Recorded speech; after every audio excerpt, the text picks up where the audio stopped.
యేసుక్రీస్తు వారి నామమున వందనములు. ప్రియమైన దేవుని వల్లరా, మళ్ళీ ఈరోజు ప్రభు దినములో కూడా కొన్ని విలువైన సంగతులు మీ ముందు ఉంచాలని ఆశపడుతున్నాను. మళ్ళీ ఈరోజు మనం వినబోతున్న అంశం ఏమిటంటే, ఆత్మ మూలముగా పుట్టడం అంటే ఎలా, ఆత్మ మూలముగా పుట్టడం అంటే ఎలా అనే అంశం గురించి మనం ఆలోచన చేద్దాం. ప్రియమైన దేవుని వల్లరా, దానికన్నా ముందు కొన్ని మాటలు మీకు చెప్పాలని ఆశపడుతున్నాను. నిజంగా ప్రియమైన దేవుని వల్లరా, ఏ మాటలైతే దేవుని మాటలైతే ఉన్నాయో అనేకమైన భక్తులను ఒక ఉన్నతమైన స్థితిలో తీసుకుని వెళ్ళిందని మనకు తెలుసు. ఏ వాక్యం అయితే ఒక నరహంతకుని కూడా మార్పు కలిగే విధంగా వాక్యము నడిపించింది కూడా మనకు తెలుసుకోవాలి. మనం ఇంకా బాగా చెప్పాలంటే, దేవుని వాక్యం అనేది ఒక మనిషిని ఎలా నడిపించాలో అలాగే నడిపిస్తుందంట. దేవుని దగ్గర దేవుని వాక్యం ఎలా ఉంటుందంటే, ఒక మనిషిని ఎలా హెచ్చించాలనో ఆ వాక్యమే చెప్తుందంట, ఎలా తగ్గించాలనో ఆ వాక్యమే చెప్తుందంట, ఎలా దూరమైన వారిని దగ్గరగా చేయాలో ఆ వాక్యమే చెబుతుందంట. ప్రేమ దేవుని దగ్గర ప్రేమను ఎలా చూపాలనో కూడా ఆ వాక్యమే చెబుతుంది. గద్దించడం కూడా ఎలా చెప్పాలనో కూడా గద్దించి చూపించే విధానం కూడా దేవుని వాక్యమే చెబుతుంది.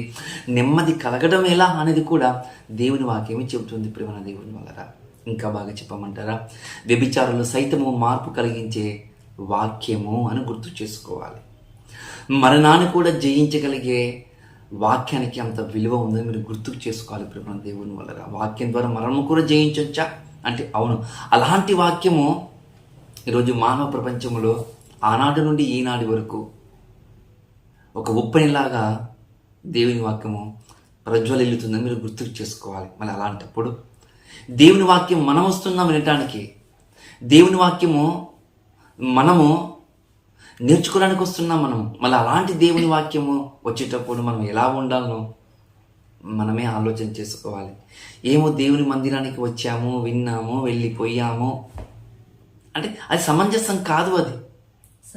అది సరైన భావంతో కూడుకున్నది కాదు. ఈరోజు చాలామంది మన వాళ్ళు ఎలా ఉన్నారంటే, వస్తారు, కూర్చుంటారు, వింటారు, వెళ్ళిపోతారు. అయ్యగారు ఏం చెప్పారయ్యా అంటే, బాగా చెప్పాడు, మంచిగా చెప్పాడు. చెప్పండి, ఏ వచనాలు చెప్పారంటే, వచనాలు గుర్తుకు లేవు, మర్చిపోయామంటారు. ఏం చెప్పారంటే, ఏదో అబ్రహం గురించి, ఏదో నోహావు గురించి, ఏదో యేసుక్రీస్తు వారి గురించి చెప్పాడయ్యా అంతే. అంటే అలా చెప్పేవాళ్ళు కూడా ఈరోజు విశ్వాసులు ఉన్నారంటే అవును. అలాగంటే వాళ్ళకి అర్థమే విధంగా ఈరోజు బోధ చేయటం జరుగుతుందా లేదా అంటే, ఆ బోధ ఎలా జరుగుతుందో నేను మాట్లాడాను. కానీ ఆ బోధ అనేది ఒక ఆత్మను రక్షించే విధానంలో ముందుకు వెళ్ళదని నా యొక్క ఆలోచన. ఇందులో ఒకవేళ తప్పు ఉంటే నన్ను మన్నించండి. ఒకవేళ ఇందులో తప్పు ఉంటే నన్ను మన్నించమని మిమ్మల్ని కోరుకుంటున్నాను. అంతేకాదు ప్రియమైన దేవుని వల్లరా, ఈరోజు ఒక ఉన్నతమైన అంశం మీకు చెప్పాను కదా, ఆత్మ మూలంగా పుట్టడం అంటే ఎలా అని. ఆత్మ మూలంగా పుట్టడం అంటే ఏంటి? ఇంతకీ ఈ మాట బైబిల్లో రాయబడిందా అంటే రాయబడింది. ఆత్మ మూలంగా పుట్టడం అంటే ఎలా అనే బైబిల్లో రాయబడిందంటే రాయబడింది. ఈ సమయ సందర్భాల గురించి కొద్దిగా మనం ఆలోచన చేద్దాం. ప్రేమ దేవుని వల్లరా, ఈరోజు మనము యోహాను గారు రాసిన సువార్త 3వ అధ్యాయము మనము చదువుకోవడానికి ముందుకు కొనసాగుతున్నాం. ఈ యోహాను గారు రాసిన సువార్తలో కొన్ని మాటలను చెప్పడానికి నేను ప్రయత్నం చేస్తాను. యోహాను గారు రాసిన సువార్తలో ఎన్ని అధ్యాయాలు ఉంటాయంటే 21 అధ్యాయాలు ఉంటాయి. ప్రేమ ఆ 21 అధ్యాయాలు మనం బాగా క్షుణ్ణంగా పరిశీలన చేస్తే అందులో 6 భాగాలు మనకు బయటకు వస్తాయి. ఎన్ని భాగాలు అంటే 6 భాగాలు మనకు బయటకు వస్తాయి. ఈ 6 భాగాలలో ఒక్కొక్కటి మీకు విడమర్చి చెబుతూ వెళ్ళిపోతాను. చూడండి, మొదటిది యోహాను గారు రాసిన సువార్త 1వ అధ్యాయము 18 వచనాల వరకు ఒక భాగం. ఇందులో ఏం కనబడుతుంది అని అంటే, మనం చదవగలిగితే, భావాన్ని పరిశీలన చేయగలిగితే, ఏ వాక్యం అయితే ఉన్నాడో ఆ వాక్యం ఒకప్పుడు ఎక్కడ ఉంది, ఆ వాక్యం ఏ విధంగా ఉంది, ఆ వాక్యం ఎలా వచ్చింది ఈ లోకానికి అనేది 1 నుండి 1వ వచనం నుండి 18 వచనాల వరకు మనకు కనబడతాయి. ప్రేమ దేవుని వల్ల అది మొదటి అధ్యాయంలో. అదే మొదటి అధ్యాయంలో 19వ వచనం నుండి 51 వచనం వరకు 2వ భాగం. ఈ 2వ భాగంలో ఏం కనబడుతుందంటే, బాప్తిసం ఇచ్చి యోహాను గారి గురించి కనబడుతుంటుంది. ప్రేమ దేవుని వల్ల బాప్తిసం ఇచ్చి యోహాను గారి గురించి మనకు కనబడుతుంటుంది.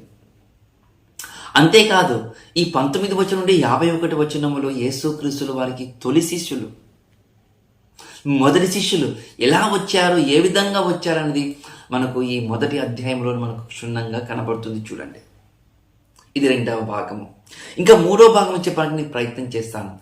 ఇంతకు 3వ భాగం ఎక్కడి నుండి ఎక్కడి వరకు అంటే 2వ అధ్యాయము నుండి 2వ అధ్యాయము 1వ వచనం నుండి 12వ అధ్యాయము 50 వచనాల వరకు అది 3వ భాగము. ఈ 3వ భాగంలో మనకి ఏం కనబడుతుంది అంటే ఒక మాట మనం చాలా పరిశీలన చేసి ఆలోచన చేయాలి. ఎందుకంటే ఒకసారి 2వ అధ్యాయం నుండి 13వ అధ్యాయం వరకు మనము ఆలోచన చేయాలంటే ఇక్కడ మనకి ఏం కనబడుతుందంటే యేసుక్రీస్తుల వారు మాట్లాడిన బహిరంగంతో కూడుకున్న సభలు, మీటింగ్లకు చెప్పొచ్చు. అంటే ఆయన 2వ అధ్యాయం నుండి 13వ అధ్యాయాల వరకు ఆయన బహిరంగ సభ చేశారంట. అనేక చోట అనేకులకు చాలా ఉన్నతమైన దేవుని మాటలు చెప్పాడంట. ఎవరు? ఈ ప్రభువైన యేసుక్రీస్తుల వారు పిలువన్న దేవుని వలన. ఇది 3వ భాగం. 4వ భాగం కూడా చెబుతాను. ఈ 4వ భాగం ఎక్కడి నుండి అంటే 13వ అధ్యాయం 1వ వచనం నుండి 19వ అధ్యాయం 42వ వచనం వరకు. 13వ అధ్యాయం 1వ వచనం నుండి 19వ అధ్యాయం 42వ వచనం వరకు ఇది 4వ భాగం. అక్కడేం కనబడుతుంది అంటే మనకు యెరూషలేములో ఆయన సంచారములు చేసిన స్థలాలు కనబడతాయి. ఒకటి, రెండవది చివరి గడియ కూడా కనబడుతుంది. ఎక్కడి నుండి? ఈ 13వ అధ్యాయము 1వ వచనం నుండి 19వ అధ్యాయము చివరి వచనం వరకు. 19వ అధ్యాయం చివరి వచనం వరకు యేసుక్రీస్తు స్వామి ఆ యెరూషలేము ప్రాంతాలు సంచారం తిరిగిన విధానానికి కనబడుతుంది. ఎక్కడెక్కడ తిరిగాడు, ఏ స్థలాల్లో తిరిగాడు, ఏ ఇంటికి వెళ్ళాడని మనకు కనబడుతుంటుంది. అంతేకాదు అక్కడ ఆయన చివరి గడియ కూడా మనకు కనబడుతుంటుంది. మన దేవుడు చివరి గడియ అంటే అంతిమ దశకు వచ్చేసరి మనం గుర్తు చేసుకోవాలి. ఈ అంతిమ దశకు వచ్చేసిన యేసుక్రీస్తుల వారు ఇది 4వ భాగముగా మనం గుర్తు చేసుకోవాలి. ఇంకా 5వ భాగం కూడా మనం గుర్తు చేసుకుందాం ప్రియమైన దేవుని వలన. ఇంతకు 5వ భాగం ఎక్కడి నుండి అంటే 20వ అధ్యాయం 1 నుండి 31 వచనాల వరకు. 20వ అధ్యాయము 1 నుండి చివరి వచనాల వరకు మనం ఆలోచన చేస్తే యేసుక్రీస్తుల వారు మరణించిన తర్వాత, సిలువ వేయబడిన తర్వాత, మరణించిన తర్వాత, ఆయన పునరుద్ధానుడు అయిన తర్వాత ఆయన ప్రత్యక్షత గురించి మనకు ఈ యొక్క 20వ అధ్యాయంలో మనకు కనబడతాయి ప్రేమైన దేవుని వలన. అంటే పునరుద్ధానుడైన తర్వాత ఆయన ప్రత్యక్షత కనబడుతుంది ఈ యొక్క 20వ అధ్యాయంలో మనం గుర్తు చేసుకోవాలి. అలాగే ఇప్పుడు 6వ భాగం చెప్పాను కదా, 6 భాగాలు చెప్పాను కదా 21 అధ్యాయాలకు. ఈ 6వ భాగం ఏంటిదంటే 21వ అధ్యాయము 1వ వచనం నుండి 25 వచనాల వరకు ఏం కనబడుతుందంటే యేసుక్రీస్తు వారు పునరుద్ధానం అయిన తర్వాత గలిలయ ప్రాంతంలో అనేకమైన శిష్యులకు ఆయన కనపడినట్లుగా మనకు కనబడుతుంటుంది ఈ 6వ భాగములో 21వ అధ్యాయములో. అంటే ఇన్ని ఆలోచనలు చేయగలిగితే ఎక్కడ యేసుక్రీస్తుల వారు ఎక్కడ ప్రయాణం చేశాడు, ఎక్కడ మాట్లాడుతున్నాడు అనేది మనకు గుర్తుకొస్తుంది ప్రేమ దేవుని వల్ల. మరి అలాంటి మాటల్లో మనం 3వ అధ్యాయం మనం చదువుతున్నాం చూడండి. అంటే బహిరంగ సభ. ఆ బహిరంగ సభలో ఆయన బహిరంగంగా మాట్లాడిన మాటలు మనకు ఈ 3వ భాగంలో కనబడుతుంటుంది. ఈ 3వ భాగంలో ఏం కనబడుతుంది అంటే ఒక్కసారి మనం జాగ్రత్తగా పరిశీలించేద్దాం. యోహాను గారు రాసిన సువార్త 3వ అధ్యాయం 1వ వచనం నుండి జాగ్రత్తగా మనం చదువుకుందాం. యూదుల అధికారి అయిన నికోదేము పరిసయ్యుడు ఒకడు ఉండెను. అతడు రాత్రి యందు ఆయన వద్దకు వచ్చి, బోధకుడా, నీవు దేవుని యొద్ద నుండి వచ్చి బోధకుడు అని నేను ఎరుగుదును. దేవుడు అతనికి తోడై ఉంటేనే గాని నీవు చేయుచున్న సూచక్రియలను ఎవడును చెయ్యలేనని ఆయనతో చెప్పాను. ఒక వ్యక్తి వస్తున్నాడంట. ఎవరు? నికోదేమనంట. ఆయన ఈ నికోదేమని వస్తున్నారంట. వచ్చి ఇలా అంటున్నారంట, ఓ బోధకుడా, నువ్వు చేస్తున్న బోధ విధానం కావచ్చు, నువ్వు చేస్తున్న సూచక్రియలు కావచ్చు, ఇవి సామాన్యమైన మనుషులు చెయ్యరు. ఈ బోధ ఎప్పుడు ఎవరు నేను వినలేదు. అలాంటి బోధ నువ్వు మాట్లాడుతుంటే అది ఎక్కడో ఒక ఉన్న తెలియబడిన రాజ్యం గురించి నాకు అర్థమవుతుంది. అని నికోదేము గారు ఆలోచన చేసి మాట్లాడిన మాట యేసు ప్రభువు గారి దగ్గరికి వచ్చి చెబుతున్నాడు. అందుకు యేసు చూడండి, అంటే ఈ బోధ కావచ్చు, ఈ సూచక్రియ కావచ్చు ఎలా జరుగుతున్నాయి అంటే వెంటనే ప్రభు అయిన యేసు క్రీస్తుల వారు ఒక మాట అంటున్నాడు. ఏమని అంటున్నాడు చూడండి ఒకసారి. అందుకు యేసు అతనితో ఒకడు కొత్తగా జన్మించితేనే కానీ అతడు దేవుని రాజ్యమును చూడలేడని నీతో నిశ్చయముగా చెప్పుచున్నాను అనేను. చూడండి, అంటే దేవుని రాజ్యములో ప్రవేశించాలి అంటే ఈ బోధ కావచ్చు, ఈ సూచక్రియలు కావచ్చు, ఇలా జరగాలంటే ఒకడు దేవుని రాజ్యములో ప్రవేశించాలంట. ఎలా దేవుని రాజ్యములో ప్రవేశించాలంటే ఒకడు కొత్తగా జన్మించాలంట. కొత్తగా ఏంటి? అందరు ఈ భూమి మీదకి తల్లి గర్భం నుండి కదా వచ్చేది. మరి కొత్తగా జన్మించడం అంటే అని నువ్వు అంటున్నావు కదా, ఎలా జన్మించడము అని నికోదేము ఆలోచనలు పడిపోయారు దేవుని వల్ల. వెంటనే ఒక మాట అంటారు, కొత్తగా జన్మించడం అంటే తల్లి గర్భము నుండి వచ్చిన వాడు మళ్ళీ తల్లి గర్భములో వెళ్ళి మరలా తల్లి గర్భం నుండే రావాలనా? ఇది సాధ్యమవుతుందా అనే మాట ఆ నికోదేము గారు వెంటనే యేసు ప్రభుల వారికి ప్రశ్న వేయగానే ఒక మాట అంటారు దేవుని. అందుకు నికోదేము ముసలివాడై మనుషుడు ఎలాగ జన్మించగలడు? రెండవ మారు తల్లి గర్భమునందు ప్రవేశింపగలడా అని ఆయనను అడగగా యేసు ఇట్లా ఒకడు నీటి మూలముగాను. చూడండి, నువ్వు అంటున్న బోధ నాకు అర్థం కావటం లేదు నీకు ప్రభువా, బోధకుడా అని అనగానే వెంటనే ప్రభు తన మనసును పరిశీలన చేసి, ఒకడు కొత్తగా జన్మించడం అంటే ఏదో కాదు నికోదేము, ఒకడు నీటి మూలముగాను ఆత్మ మూలముగాను జన్మించితేనే కానీ దేవుని యొక్క రాజ్యములో ప్రవేశింపలేడని నిశ్చయముగా మీతో చెప్పుచున్నాను అంటారు. చూడండి ప్రభువు దేవుని వల్ల. అంటే దేవుని రాజ్యములో ఒకడు రావాలంటే కొత్తగా జన్మించాలంటే ఎలా జన్మించాలంటే నీటి మూలముగా జన్మించాలంటున్నాడు. వెంటనే ఆత్మ మూలముగా జన్మించాలని కూడా అంటున్నాడు. చూడండి ప్రియమైన దేవుని వల్ల. నీటి మూలముగాను అంటే అనగానే మనం త్వరగా మనకు వచ్చే ఆలోచన ఏంటిది అంటే బాప్తిసం కదా. బాప్తిసం తీసుకుని సరిపోతుందిలేండి అని అనుకుంటున్న క్రైస్తవ ప్రపంచము మోసపోతుంది. బాప్తిసం తీసుకుని నీటి మూలంగా పుట్టడం కాదు, నీటి మూలంగా పుట్టినవాడు ఖచ్చితంగా మరలా ఆత్మ మూలముగా పుట్టాలి అని గుర్తు చేసుకోవాలి.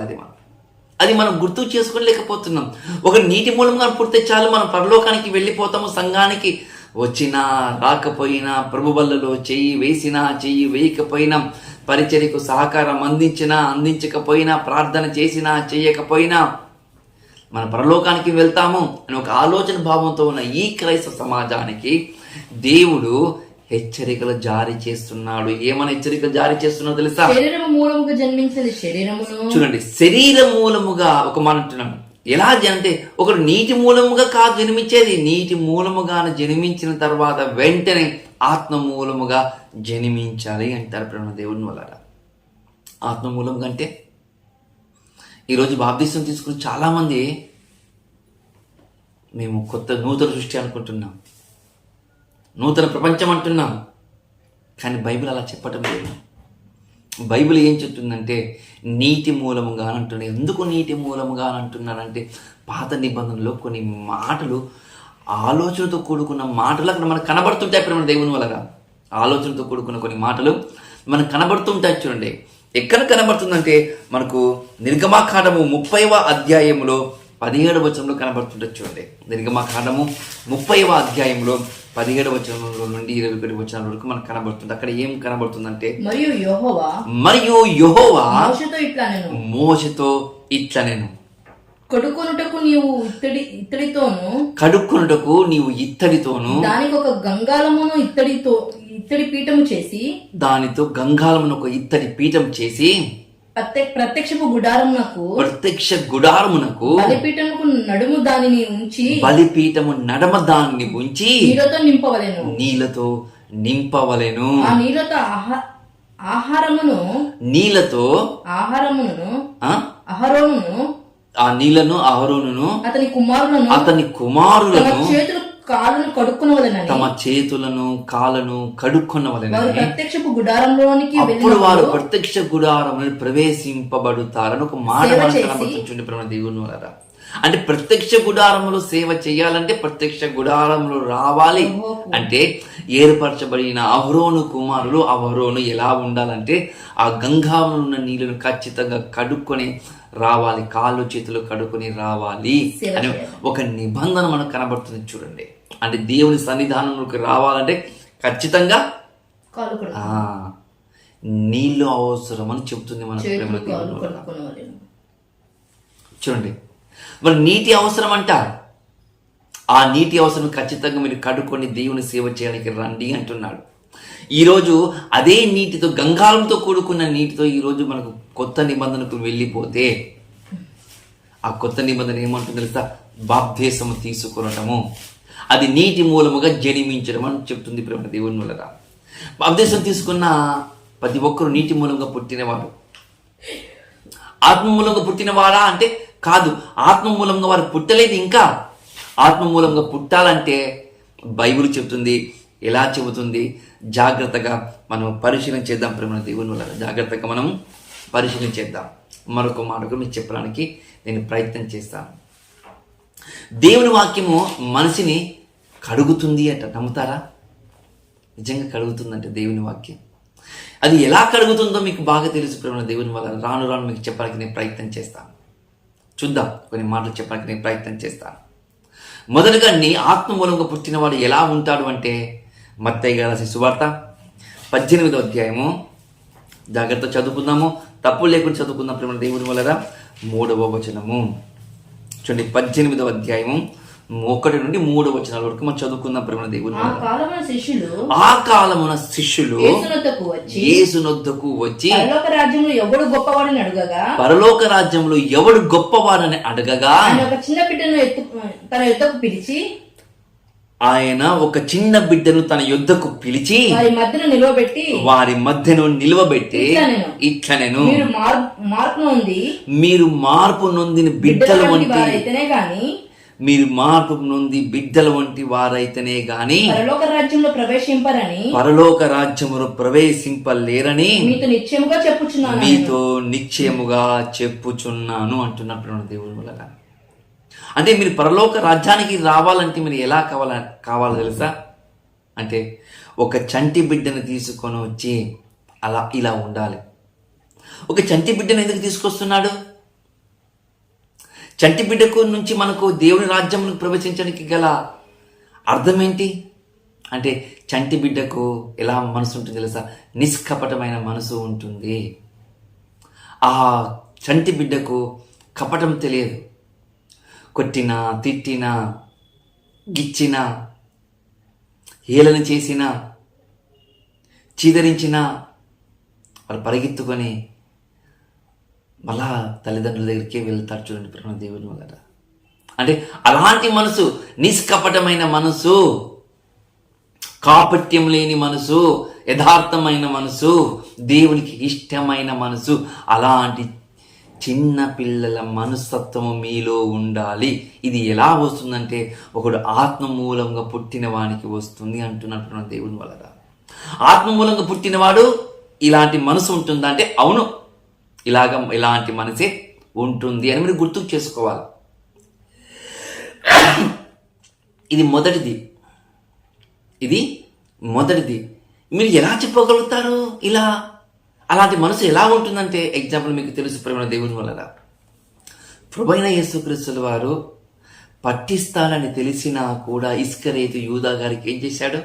వెంట పెట్టుకుని తిరిగాడు. పక్కలో ఉంచుకున్నాడు కదా, వెంట పెట్టుకున్నాడు కదా. అది అని అలాంటి మనసు, నిష్కపటమైన మనసు, యథార్థమైన మనసు కావాలి అంటారు దేవుడి ప్రేమ దేవుని వల్ల. అలాంటి మనసు కావాలంటారు. చూడండి, ఇది మొదటిది. అని దేవుని మూలముగా పుట్టినవాడు ఇలాంటి మనసు కావాలి. చూడండి, ఇప్పుడు రెండవది చూద్దాం ప్రేమ దేవుని వల్ల. ఇప్పుడు రెండవది చూద్దాం, ఆత్మపూర్ణంగా పుట్టినవాడు ఎలా ఉంటాడో అనేది గురించి. కొరింథీయులకు రాసిన మొదటి పత్రిక 2వ అధ్యాయము 12వ వచనం. కొరింథీయులకు రాసిన మొదటి పత్రిక, అపోస్తలుడైన పౌలు గారు కొరింథీయులకు రాసిన మొదటి పత్రిక 2వ అధ్యాయము 12వ వచనం నుండి జాగ్రత్తగా మనం చదువుకుందాం ప్రేమ దేవుని వల్ల. దేవుని వలన మనకు దయచేయబడిన వాటిని దేవుని వలన మనకు దయచేయబడిన వాటిని తెలుసుకొనుటకును మనము లౌకిక ఆత్మను కాక మనము లౌకిక ఆత్మను కాక దేవుని యొద్ద నుండి వచ్చు ఆత్మను పొందుచున్నాము. దేవుని యొద్ద నుండి వచ్చు ఆత్మను పొంది ఉన్నాము. ఏదో ఒక మాట అంటున్న చూడండి ప్రేమ దేవుని వలన పౌలు గారు ఏమంటున్నారంటే, దేవుని వలన మనకు దయచేయబడిన వాటిని తెలుసుకొనుటకు. దేవుని వలన మనకు ఏదో ఒకటి దయచేశారంటే ఏం దయచేశారు అంటే రక్షణ. ఈ రక్షణ ఎలా ఉంది, ఏ విధంగా వస్తుంది, రక్షించబడిన వారు అంతం వరకు ఏ విధంగా ఉండాలి, అది దేవుని వలన వచ్చిన జ్ఞానము అని మనం చెప్పొచ్చు. ఇది మీరు తెలుసుకోవాలంటే, ఈ జ్ఞానాన్ని మీరు తెలుసుకోవాలంటే మీరు పొందినది లౌకికమైన ఆత్మ కాదు, లోక సంబంధమైన ఆత్మ కాదు మీరు పొందింది. మరి ఎలాంటి ఆత్మను పొందారో తెలుసా? దేవుని యొద్ద నుండి వచ్చు ఆత్మను మీరు పొంది ఉన్నారు. ఎక్కడి నుండి వచ్చిందంటే దేవుని యొద్ద నుండి వచ్చిన ఆత్మను మీరు పొంది ఉన్నారంటే చూడండి ప్రేమ దేవుని వలన. అంటే దేవుని నుండి వచ్చిన ఆత్మ మీరు పొందిన వారైతే మీ యొక్క రక్షణ శృంగము అనేది, మీ యొక్క రక్షణ అనేది ఎలా ఉంటుంది, రాబోయే కాలంలో ఎలా ఉంటుంది అని మనకు తెలియపరచబడుతుందంటే దేవుని వాక్యం తెలియపరచబడుతుందంట. చూడండి ప్రేమ దేవుని వలన మన స్థితిగతులు ఆ దేవుని వాక్యం చెబుతుందంట. మన కష్టాలు వస్తాయని, బాధలు వస్తాయని, ఇరుకులు వస్తాయని, ఇబ్బందులు వస్తాయని ఈ వాక్యం అంతా మనకు చెబుతుందంట. నువ్వు వచ్చినప్పుడు ఇలా నిలబడు, నువ్వు వచ్చినప్పుడు దేవుని ఎదుట మోకాల మీద వెయ్యి అని దేవుని వాక్యం మనకు ఎల్లప్పుడూ మనతో మాట్లాడుతూ ఉంటుందంటే చూడండి ప్రేమ దేవుని. అలాంటి ఈ యొక్క దేవుని ఆత్మను మనకిచ్చాడని చెబుతున్నాను. చూడండి, మనుష్య జ్ఞానమును నేర్పు మాటలతో కాక ఆత్మ సంబంధమైన సంగతులను ఆత్మ సంబంధమైన సంగతులతో సరిచూచుకొనుచు ఆత్మ నేర్పు మాటలతో వీటిని గురించియే మేము బోధించుచున్నాము. చూడండి ప్రభు దేవుడి మాట్లాడుతున్న పౌలు గారు లోతైన మాట్లాడుతూ చూడండి. మేము మనసు జ్ఞానంతో మాట్లాడినట్లు మేము మాట్లాడలేదు. ఎక్కడ మేము ఎన్నో దేశాలను, రాష్ట్రాలను, గ్రామాలను, పట్టణాలను మేము తిరిగాము. కానీ ఎక్కడ మనిషి మాట్లాడినట్లుగా మేము మాట్లాడలేదు. ఎలా అంట, మనిషి మాట్లాడినట్టుగా అసలు మాట్లాడలేదంటే వాళ్ళు. మనం ఎలా మాట్లాడారయ్యా అని అంటే బైబిల్ చెబుతుంది, ఆత్మ సంబంధమైన మాటలతోనే వారు మాట్లాడినారు. అంటే ఎలా ఆత్మ సంబంధం అంటే దేవుని వాక్యంతోనే మాట్లాడారంట. హెచ్చరించినా దేవుని వాక్యంతోనే హెచ్చరించారంట. ప్రేమించినా దేవుని వాక్యంతోనే ప్రేమించారంట. నెమ్మది కలగజేయాలన్నా దేవుని వాక్యంతోనే నెమ్మది కలగజేశారంట. కోపపడిన దేవుని వాక్య ప్రకారంగా కోపపడారంట. దేవుని వాక్యం చెప్పాలన్నా ఆ బోధలో ఖండించి గద్దించి వాక్యముతో బుద్ధి చెప్పడానికి ఆ దేవుని మీద ఆధారపడి వారు చెప్పారట. చూడండి, ఇది ఎలా వచ్చిందంటే ఇది మనసు జ్ఞానం వలన కాలేదు, దేవుని యొక్క ఆత్మ జ్ఞానం వలన మేము సంపాదించుకున్నాము అని పౌలు గారు చెబుతున్న మాట చూడండి. దేవుని వలన చూడండి, ఇంకా బాగా మనసు పెట్టి మనం ఆలోచన చేసి ఒక మాట అంటున్నాడు. ఆయన ఏమని అంటున్నాడు తెలుసా? ఒకవేళ మీ ప్రకృతి సంబంధమైన మనుషులుగా ఒకవేళ మేము బోధించిన వారిమైతిమా, దేవుని ఆత్మ విషయంలోను అంగీకరింపడు. ఒకవేళ మీ మనుషు జ్ఞానమును బట్టి, ఈ లోక సంబంధమైన జ్ఞానమును బట్టి, ఈ ప్రకృతి సంబంధమైన జ్ఞానమును బట్టి ఒకవేళ మేము బోధించగలిగితే అంగీకరింపబడు. ఒకవేళ వీరందరూ రక్షణలో ఎలా వస్తారు? వీరందరూ రక్షణలో ఎలా వస్తారు? వీరందరి రక్షణలు రావడానికి గల కారణం ఏమిటయ్యా అంటే ఇది ఆత్మ సంబంధమైన బోధనే. ఎలా అంట? ఇది ఆత్మ సంబంధమైన బోధనే అని మనం గుర్తు చేసుకోవాలి ప్రేమ దేవుని వలన. అలాంటి బోధ మనకు ఆత్మ నేర్పుతుందట. ఉదాహరణకు మీకు అర్థం కావడానికి నేను శరీర సంబంధమైన బోధ చెప్పాను, మీరు వెంటనే మీరు గుర్తుకు ఏం చేసుకోవాలి తెలుసా? ఇది శరీర సంబంధమైన బోధ. ఈ బోధ మనకు పరలోక రాజ్యానికి తీసుకుని వెళ్ళదని వెంటనే ఖండించాలట. సార్ మీరు చెప్పేది తప్పండి, మీరు మాట్లాడేది తప్పండి, మీరు అవాస్తవాన్ని మాట్లాడుతున్నాడు అని, మీరు అవాస్తవాన్ని మీరు మాట్లాడుతున్న వాస్తవం మీరు మాట్లాడలేకపోతున్నారు సార్ అని వెంటనే ఖండించాలట. అంటే ఎందుకయ్యా అంటే యేసుక్రీస్తు వారు ఎప్పుడు ఎక్కడ ఈ శరీర సంబంధమైన వాటిపైన, ఈ ప్రకృతి సంబంధం వాటిపైన ఎప్పుడు ఆయన మాట్లాడలేదు, అడగలేదు, చెప్పలేదు. ప్రేమ దేవుని వల్ల ఏది చెప్పినా పరలోకం గురించి చెప్పాడు, ఏది చెప్పినా ఆత్మ సంబంధమైన జ్ఞానం చెప్పాడు, కనిపించని మహాలోకం గురించి అని చెప్పినట్లుగా మనకందరికీ తెలుసు. ప్రేమ దేవుని వల్ల మనకందరికీ తెలుసు. చూడండి, మరి ఇది రెండవ భాగాన్ని మనము చూసుకుంటున్న ఆత్మ మూలంగా పుట్టినవాడు ఏం చేస్తాడంట? వాక్యాన్ని పరిశీలన చేస్తాడట. ఈరోజు పరిశీలించే తత్వం ఈరోజు క్రైస్తవ సమాజంలో ఉందంటారా? కొన్ని సువార్తలు వచ్చాయి. ఎలాంటి సువార్తలు ఇస్తా? యేసుని నమ్ముకో, నీకు ఇవి కలుగుతాయి, అవి కలుగుతాయి, లాభాలు వస్తాయి, ఉద్యోగాలు వస్తాయి అని అంటున్నారు. చూడండి, మరొక సువార్త కూడా వచ్చింది. నీ దేవుడు శ్రీమంతుడట. నీ దేవుడు ఎవరంట? శ్రీమంతుడంట. శ్రీమంతుగా ఉన్న ఆ దేవుడు నిన్ను శ్రీమంతుడుగా చేస్తాడు. రా మా చర్చికి, రండి మా సంఘానికి అంటుంది. చూడండి, అదొక బోధ. అడగండి, దేవుడు నిన్ను శ్రీమంతుడు చేస్తారంట. దాన్ని కూడా వాక్యము చదవక, వాక్యము అర్థము చేసుకునక గొర్రెలు వెళ్ళినట్లుగా వెళుతున్నారు. చూడండి, మోసపోతున్నారు ప్రేమ దేవుని వల్ల. ఈరోజు విశ్వాసులు అనేవారు మోసపోతున్నారు అంటున్నాను నేను. ఆత్మ మూలంగా పుట్టినవాడు ఎప్పుడు మోసపోడు అని మీరు గుర్తు చేసుకోండి. ఆత్మ మూలంగా పుట్టినవాడు ఎప్పుడు మోసపోడు అని మీరు గుర్తు చేసుకోండి ప్రేమ దేవుని వల్లరా. చూడండి, అలా ఆత్మ సంబంధమైన విషయాలతో మనసు పెట్టుకుంటూ ముందుకు నడవాలి అంటున్నాడు. చూడండి, ఇది రెండవది. ఇప్పుడు మూడవది చూద్దాం ప్రేమ దేవుని వల్లరా. ఇప్పుడు మూడవది చూద్దాం. అదే కొరింథీయులకు రాసిన 2వ పత్రిక 5వ అధ్యాయము. అపోస్తలుడైన పౌలు గారు కొరింథీయులకు రాసిన 2వ పత్రిక 5వ అధ్యాయము 17వ వచనం నుంచి జాగ్రత్తగా మనం చదువుకుందాం ప్రేమ దేవుని. కాగా ఎవడైనను క్రీస్తు నందు ఉన్న ఎడల వాడు నూతన సృష్టి, పాతవి గతించెను, ఇదిగో కొత్తవ ఆయను. సమస్తము దేవుని వలన. చూడండి, కొద్దిగా ఆలోచిద్దాం. ఎవరైతే ఆత్మ మూలంగా పుట్టిన వాడు ఉంటాడో వాడు నూతన సృష్టి అంటున్నాడు ప్రేమ దేవుని వలన. నూతన సృష్టి అంటున్నాడు. ఆ నూతన సృష్టిలో పాత జీవితం, పాత రోత వానిలో ఉండదట. నూతన సృష్టి కలిగిన వాడు పాతవి గతించిపోయాయి, నూతనమయ్యాయి అనే ప్రభు అంటారు. చూడండి ప్రేమ దేవుని వలన. పాతవి గతించిపోయాయి, నూతనమయ్యాయి అంటున్నాడు. అంటే బాప్తీసం తీసుకున్నవాడు, ఆత్మ మూలంగా పుట్టినవాడు ఈ లోక సంబంధం మీద మనసు పెట్టడా? పెట్టడు. ఎగ్జాంపుల్ మీకు అర్థం కావడానికి, నూతన సృష్టి అంటున్నారు కదా. ఒక కొత్త నూతన మనం ఇల్లు కట్టుకోవడానికి అడుగులు వేసామనుకోండి, పునాది నుండి ఇల్లు ఓపెన్ అయ్యేంత వరకు మనము ఎక్కడైనా సరే పాత వాటిని మనం వాడుతామని అడుగుతున్నాను. పాత సిమెంట్ని వాడతామా? వాడము. పోనీ పునాదికి పాత రాయి వాడతామా? వాడము. పోనీ ఇంటికి ఐరన్ వాడతారు కదా, అది కూడా పాతది వాడతారా? కాదు, కొత్తదే వాడతారు. చూడండి ప్రేమ దేవుడు, అంటే ప్రతిదీ మనం కొత్తది వాడుతున్నాం.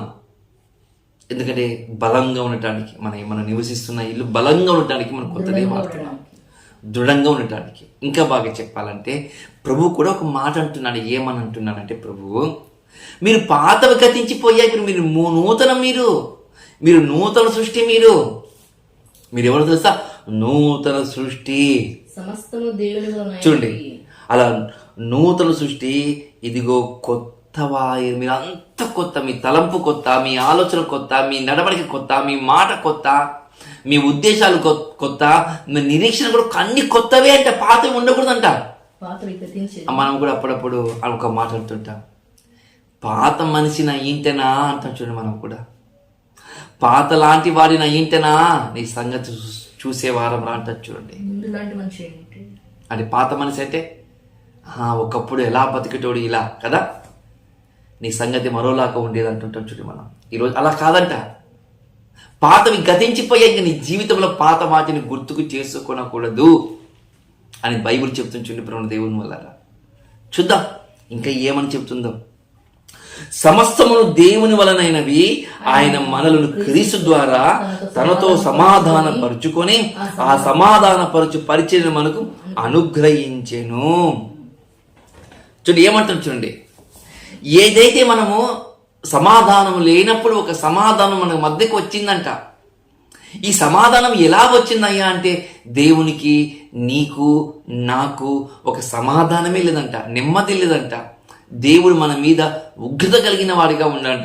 ఆ ఉగ్రత నుండి మనలోకి ప్రేమను తీసుకొని వచ్చిన వాడే సమాధానకర్త యేసు క్రీస్తుల వారు అంటూ చూడండి. క్రీస్తు ద్వారా తనతో చూడండి, అంటే యేసుక్రీస్తుల ద్వారానే మనకు సమాధానం కలిగిందా? యేసుక్రీస్తుల వారి ద్వారానే మనకు అపరాధములన్నీ క్షమించబడ్డాయా?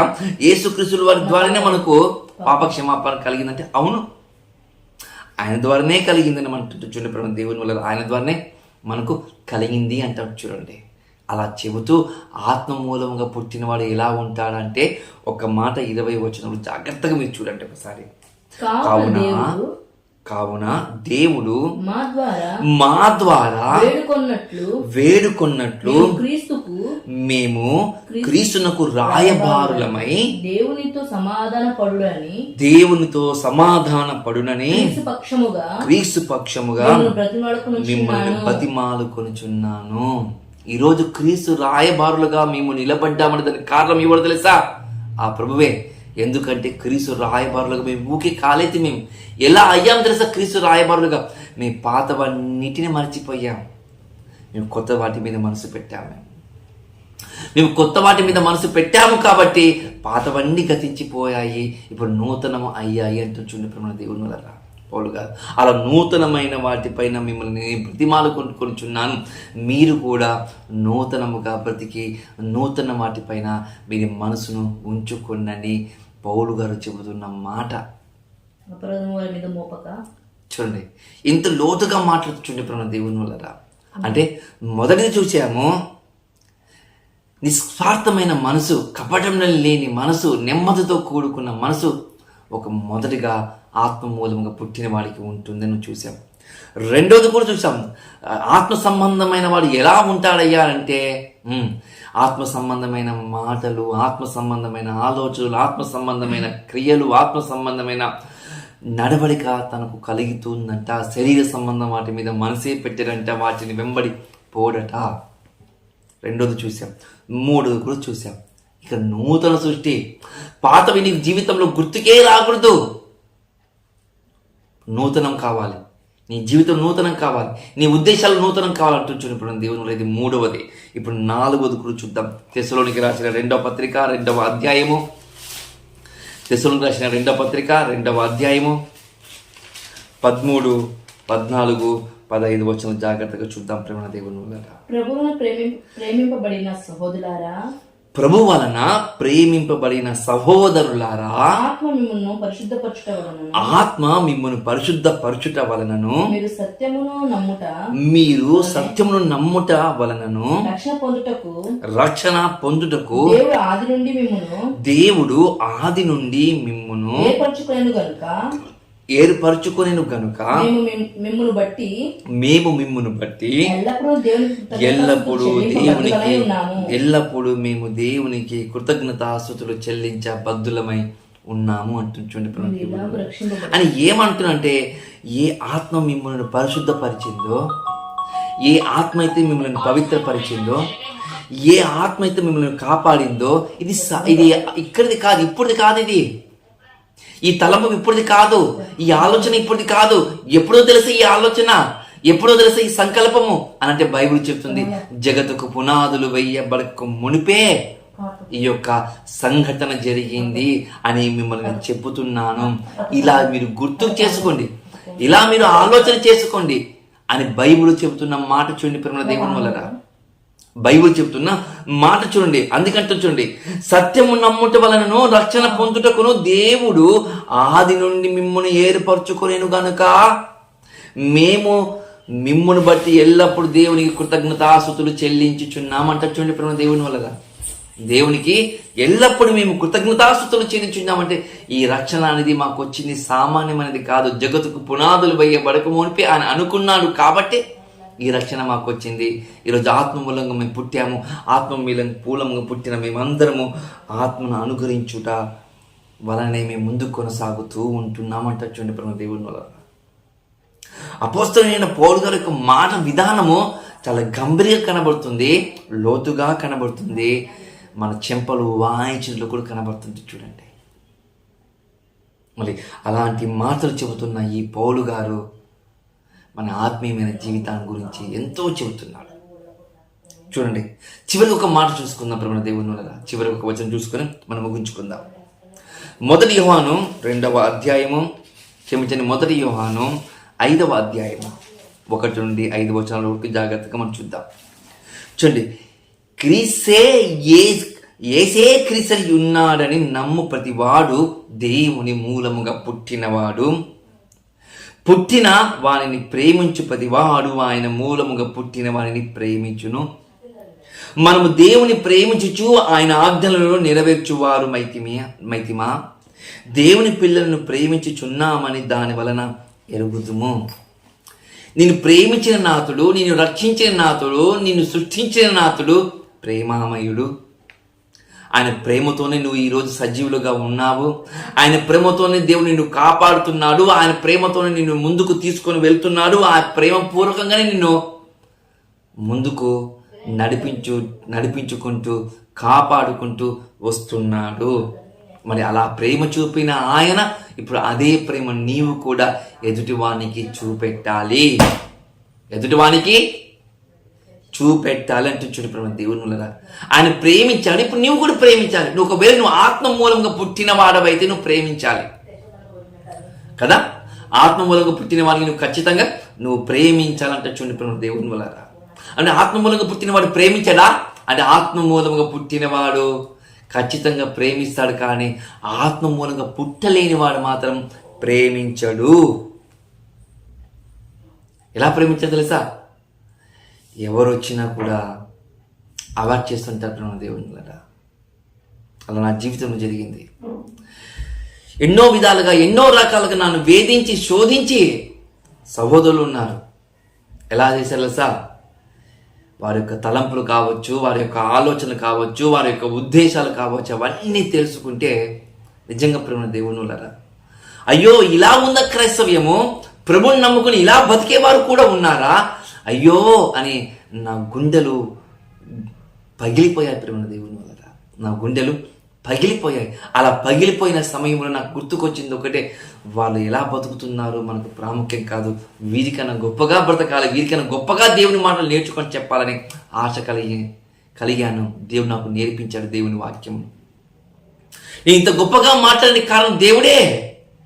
మళ్ళీ ఆ దేవుడే ప్రేమించమన్నాడు. ప్రేమించే విధంగానే వెళ్తున్నా. ప్రేమించడానికి ముందుకు వెళితే కొందరు ఈ విధంగా అంటారంట, మేము ఏ తప్పు చేయకపోయినా ఆయనే మమ్మల్ని క్షమాపణ కోరుకున్నాడు చూడండి అంటారంట. ఓకే, నా దేవుడు నన్ను చెప్పిన మాట నేను క్షమించమని అడిగాను. తప్పు చేసింది మీరు, కానీ నేను క్షమించాను, మిమ్మల్ని క్షమాపణ కోరుకున్నాను. మిగతాది దేవుడు చూసుకుంటాడు. ఎందుకంటే నేను దేవుని మూలంగా పుట్టినవాడి కాబట్టి, నేను ఆత్మ మూలంగా పుట్టిన కాబట్టి ఖచ్చితంగా నేను ఇలాగనే ఉండాలి, ఇలాగనే బ్రతకాలి, ఇలాగనే జీవించాలి. చూడండి ప్రేమ దేవుని వల్ల అలా బ్రతకాలని, దేవుని మూలంగా పుట్టినవాడు ఏ విధంగా ముందుకు నడుస్తాడని, దేవుని మూలంగా పుట్టినవాడు ఉన్నతమైన శిఖరాలను అవరోధిస్తాడని నాకు అర్థమైంది. మరి ఈ మాటల ద్వారా మనం ఎల్లప్పుడూ దేవునికి ఆనుకుంటూ ముందుకు నడవాలని ప్రభునామను కోరుకుంటూ ఈ కొద్ది మాటలు ముగిస్తున్నాను. తలలో వచ్చుకుంటే ప్రార్థన చేసుకుందాం. మహాపరిశుద్ధుడైన మా తండ్రి, పరలోకంలో ఉన్న మా దేవ, మీ కృప చొప్పున, మీ కనికరం చొప్పున, మీ యొక్క విలువైన మాటల ద్వారా మమ్మల్ని పవిత్రపరిచి పరిశుద్ధపరిచి ఈరోజు ఈ రాత్రికాల సమయంలో మీ యొక్క విలువైన మాటలు చెప్పని కృప చూపించారు. ఇట్టి మాటలు తండ్రి ఆత్మ సహాయంతో మేము మాట్లాడాము, సుబుద్ధి మీద మేము ఆధారపడి మాట్లాడలేదు.